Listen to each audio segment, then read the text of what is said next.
what are you, man? Who do you think you are? Who are you?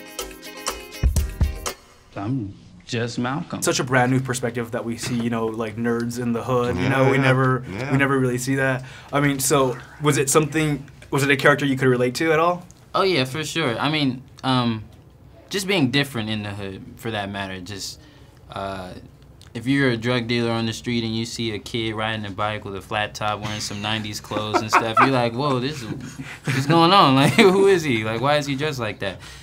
He's just different, you know. He's special. He's not really a nerd. Like, this man can play guitar. Like, he taught himself. He has good grades.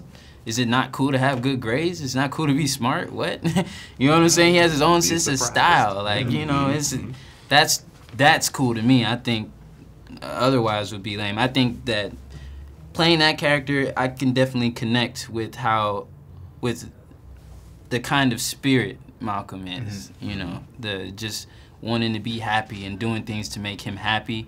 I can definitely relate to that. Nerds in the hood, we kind of don't see that perspective ever. It points out a lot of discussions and a lot of, like, you know, different scenarios that people are scared to talk about every day, as far as the N-word, as far as Molly, as far as nerds actually being from the hood, as far as ghetto people actually being intelligent. That's what it shows, man. It exposes that to the world, to people who are ignorant to the fact that, you know, the world is really diverse and color doesn't matter anymore.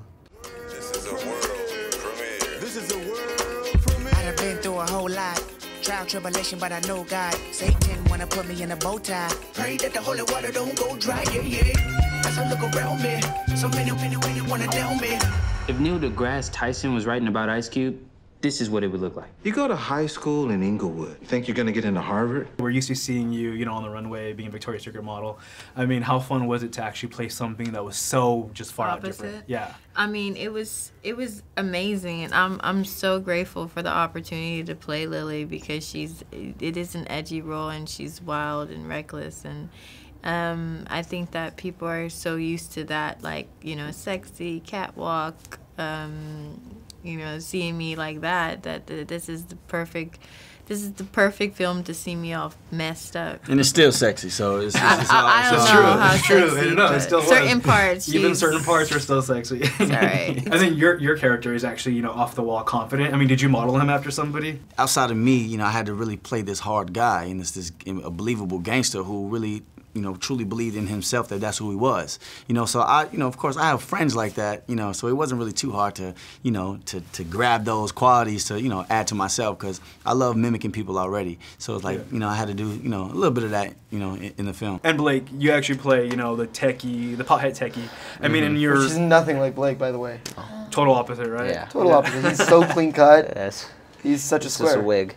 Well, you're good with comedy. I mean, was this a character you kind of had, like, in the back of your mind that you pulled out, or was it something that you had to actually create from scratch? Yeah, well, you know, I am used to playing some variation of a stoner. I guess the addition of being a computer whiz was kind of new, but yeah, it wasn't too far of a reach for me.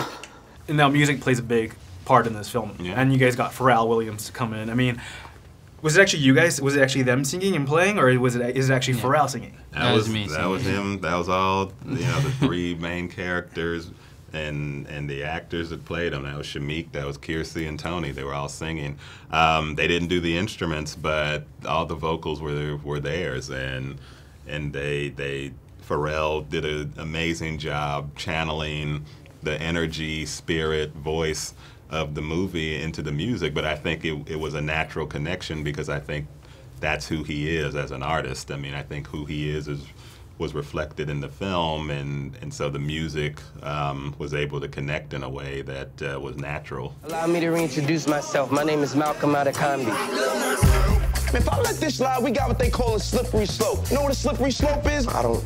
Anyone? A small event that leads to a chain reaction of events with unintended consequences that were unforeseen at the time of the inciting event. I'm still a little shaky on the concept.